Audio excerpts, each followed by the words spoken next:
Hey everyone, welcome back to another video. And in this video, I'm going to show you how to connect your Navy Federal Credit Union Bank to the NerdWallet app. Now, this video is going to be particularly useful for individuals. Let's say that you're trying to keep track of your finances and you use Navy Federal Bank. How do you actually go ahead and connect both of them together?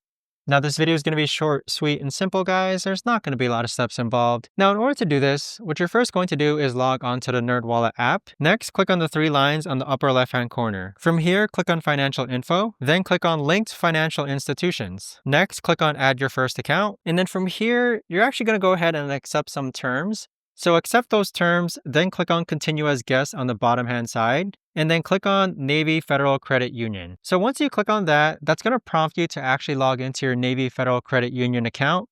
And once you're logged in, just select which accounts you want to go ahead and connect with NerdWallet. But there you have it, guys. That right there is the best and easiest way that I know of to actually go ahead and connect your Navy Federal Credit Union account with NerdWallet app. If you guys know of a better or easier way to actually do this, let me know in the comments down below. I would love to know. Thanks so much for watching, everyone, and I'll see you guys all in the next video.